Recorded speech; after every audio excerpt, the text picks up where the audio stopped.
Bonjour à toutes et à tous, j'espère que vous allez bien. Nous vivons une époque formidable où l'asile de fous n'a plus de mur.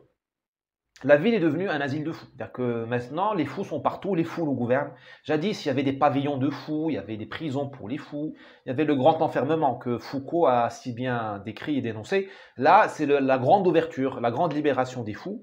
Ils sont à la Maison Blanche, ils sont à l'Élysée, ils sont au ministère de la Santé française, ils sont à la faculté française, ils sont sur France Télévisions. Bah là, ils sont en force. Et ces fous-là font n'importe quoi. Donc, c'est ce qu'on appelle la folie.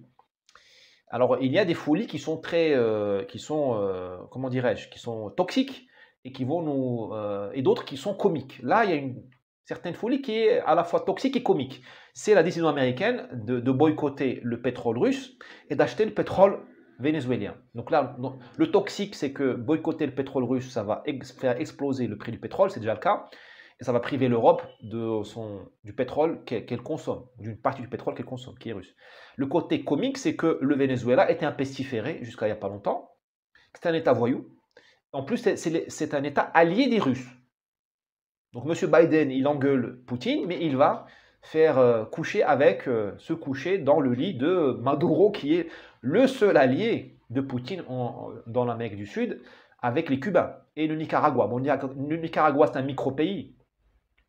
Le Nicaragua, c'est la Moldavie de l'Amérique latine, donc il n'y a pas grand-chose. C'est un beau pays, mais bon, ça mange pas de pain. Cuba, c'est un micro-pays, mais comme on en parlera tout à l'heure, c'est un pays qui a une grande influence. Le Venezuela, c'est le seul véritable allié de taille de monsieur Poutine. Eh bien, c'est le pays qui a décidé de réhabiliter monsieur Biden dans sa grande sagesse. Le Venezuela est un État voyou. Je voudrais vous en parler un peu. Le Venezuela est un État d'abord qui est une dictature, qui a vidé le pays de sa population. C'est-à-dire qu'en 20 ans, de 2000 jusqu'à 2022, ils ont fait partir par vagues successives les riches, les classes moyennes, les pauvres, et là, ils font partir les Indiens. Pour qu'un pays d'Amérique du Sud soit déserté par ses habitants premiers, qui vivent déjà dans la merde, pour parler vulgairement, qui vivent déjà très mal, c'est qu'il n'y a plus rien à bouffer. Les Indiens du Venezuela rentrent au Brésil. Aujourd'hui, pour se vendre, c'est très grave ce que je dis là, je rigole pas. Les femmes se vendent dans les bordels de Rondônia, c'est vraiment enfin, bon, pour quelques dollars, et les hommes font des larcins ou ou mendient. L'armée brésilienne a un dispositif de sauvetage en permanence. Bon, on n'en parle jamais parce que c'est l'armée de Bolsonaro, donc c'est des méchants. Mais il y a un dispositif, il y a un pont aérien permanent entre Brasilia et la frontière entre le Brésil et le Venezuela, qui est une espèce de... C'est la forêt tropicale et la savane humide. Hein. C'est très beau, mais il fait un cagnard, c'est très chaud, il fait très chaud. Puis c'est vide. Et l'armée brésilienne est là en permanence pour nourrir les gens et les distribuer vers Sao Paulo, vers Brasilia, vers les endroits où il y a un peu de travail. Moi, ici en bas de chez moi, mes amis du magasin de fruits sont des Vénézuéliens qui ont fui le Venezuela. Voilà, les Vénézuéliens ont perdu plusieurs kilos. Le poids corporel, la masse corporelle, ils ont perdu du poids, parce qu'il n'y a plus à bouffer. Alors c'est un exploit d'affamer les Vénézuéliens, parce que c'est un pays où tout pousse. Tu craches, il y a une banane qui pousse. Hein. C'est pas le Maroc ou l'Algérie. Hein. Tout pousse au Venezuela. Il y a beaucoup d'eau potable, la terre est très fertile, et puis il n'y a pas beaucoup de population. Je crois qu'il y a 20 millions de Vénézuéliens. Et le pays, c'est un pays qui est fait pour l'élevage de bétail. Il y a des énormes savanes. Le Venezuela, c'est très facile à comprendre. Il y a deux grands écosystèmes. Il y a les Caraïbes, l'écosystème Caraïbe, qui est une montagne face à la mer, qui barre la mer. C'est là où il y a Caracas. Là où il y a Mérida aussi, très belle ville. Et là, c'est chaud et c'est fait pour la canne à sucre. Canne à sucre éventuellement, enfin un peu de soja, des choses comme ça. Et puis derrière, vous avez un arrière-pays qui est énorme, c'est une plaine inondable. Ça s'appelle Apure, enfin bon, peu importe, Estado Lara, peu importe. Et ça descend jusqu'à l'Amazonie brésilienne, qui est une forêt tropicale. Donc là, c'est le pays du bétail. Enfin là, au Venezuela, la viande ne doit pas manquer. Eh bien, elle manque. Grâce à ce régime de pacotine, ce régime fasciste, parce que ce qu'ils ont fait, réduire le poids de la population, affamer les gens à ce point, c'est qu'ils sont fascistes pour faire ça. Grâce à ce régime fasciste, à cause de ce régime fasciste, le Venezuela est devenu aussi un des pays les plus dangereux au monde. Caracas est 10 fois plus dangereuse que Sao Paulo. 10 fois plus dangereux que Sao Paulo. 10 fois plus. Pourquoi? Parce qu'ils ont démantelé la police. ils ont démonté la police et ils l'ont idéologisé. C'est-à-dire qu'on a enlevé les commandants de police qui travaillaient et on a mis des gens qui sont des communistes. Enfin, ils ne sont pas des communistes, c'est des fake communistes. C'est juste des gens qui disent Lénine, Staline, mais qui mettent la main, qui mouillent la main, hein, c'est des corrompus. Le régime dure longtemps, depuis 20 ans, et il n'est pas prêt de tomber pour deux raisons. La première, c'est qu'il a une intelligence machiavélique de corrompre l'armée. Ce que n'a pas réussi à faire Lula au Brésil. Au Brésil, Lula est communiste. Il n'a pas osé s'en prendre à l'armée. Il n'a pas osé modifier les cours, l'enseignement de l'académie militaire, de l'école de guerre. Ce qui fait que les militaires brésiliens sont peu au prou des gens qui pensent normalement, le bon sens. Ils ne sont pas de gauche. Au Venezuela, l'armée a été noyautée. Parce que Chavez, qui est un grand monsieur, malgré ses défauts, c'est pas n'importe qui Chavez. Ce qui fait qu'aujourd'hui, l'armée pense comme le régime. Or, l'armée est la seule force capable de résister à ce régime-là qui est pourri, qui est voyou. C'est pas Guaido, l'opposant, c'est pas la société civile, c'est pas avec des cierges qu'on va enlever le régime vénézuélien.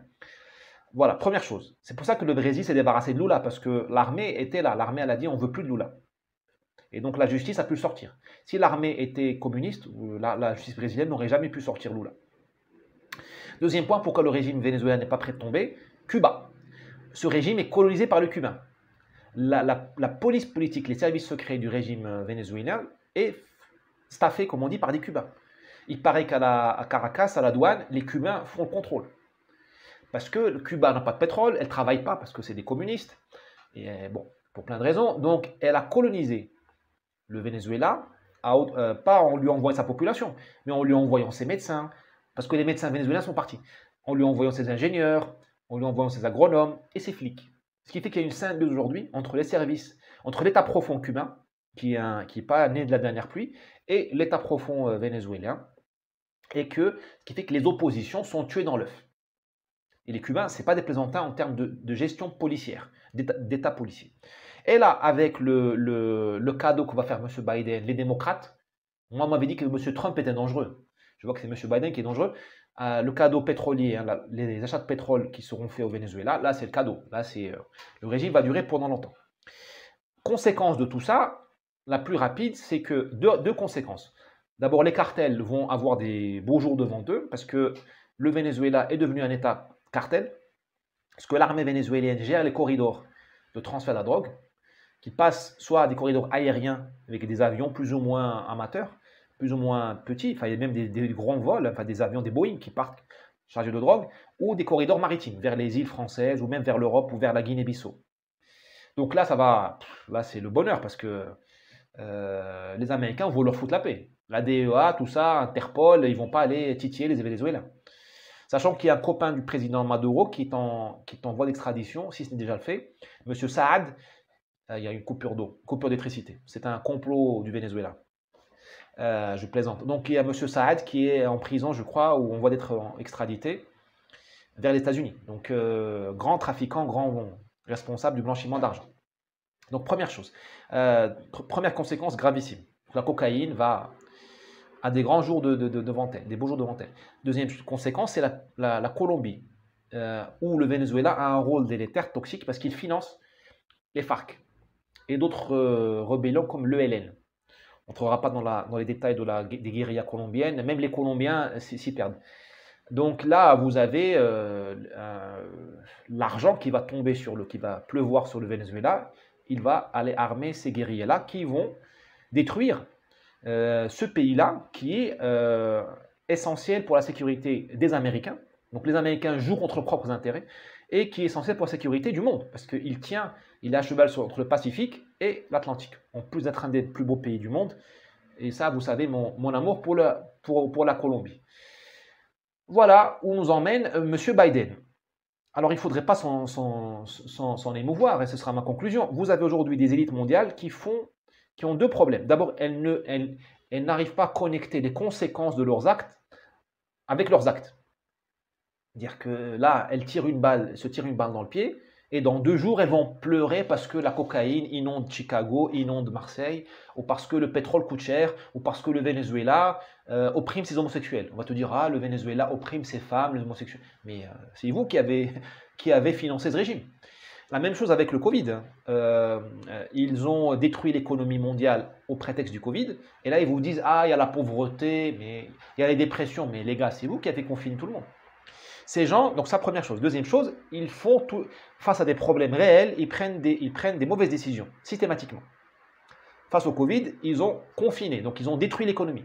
Donc ils ont fait 2 pandémies, la virale et l'économique. Donc la faim, pandémie de la faim. Face à la Russie, au lieu d'aller taper Poutine ou d'aller le laisser faire ou arrêter de titiller il y a des années pour ne pas le provoquer, on coupe SWIFT, donc on provoque des défauts de paiement qui vont nous impacter nous, et on coupe le pétrole russe qui va nous impacter nous. Donc on prend toujours les pires décisions. Comment voulez-vous qu'il en soit autrement alors que ces gens-là, M. Clinton, M. Lamy, toute cette caste-là, a admis la Chine à l'OMC. Et c'est là la source, comme disait Saddam Hussein, c'est la mère de la guerre, la mère des guerres, la mère des batailles. La source du problème, ou une des sources du problème, c'est qu'on a mis la Chine à l'OMC. Donc on a fait la fortune chinoise. Parce que ce pays n'est pas capitaliste, il n'est pas libéral, il n'est pas du tout admissible à l'OMC. Or, on lui a donné le statut d'État capitaliste. D'où tous les problèmes que nous avons aujourd'hui. D'où la panique des Américains qui nous pousse à nous fâcher avec les Russes, parce qu'ils ont une vision du monde qui m'échappe, où ils veulent fâcher les Russes avec les Européens pour ensuite faire la pause américaine. Enfin, c'est compliqué. Enfin, ces gens prennent systématiquement des mauvaises décisions. Et nous appelons ça la gouvernance mondiale. Nous appelons ça la communauté internationale. Or, ce n'est rien d'autre qu'un troupeau de bisons, je me répète, j'ai déjà dit ailleurs, un troupeau de bisons mené vers la falaise. Et on tombe dans la falaise systématiquement depuis 20 ans, et on applaudit, et on en redemande. Et quand M. Trump, malgré son mauvais caractère, nous dit certaines vérités, ou veut nous affranchir, il veut nous sortir du troupeau, il dit aux Européens, payez votre défense, occupez-vous de votre défense, on lui crache dessus, on revient dans le troupeau avec le père Biden qui nous emmène systématiquement vers la falaise. Allez, à demain.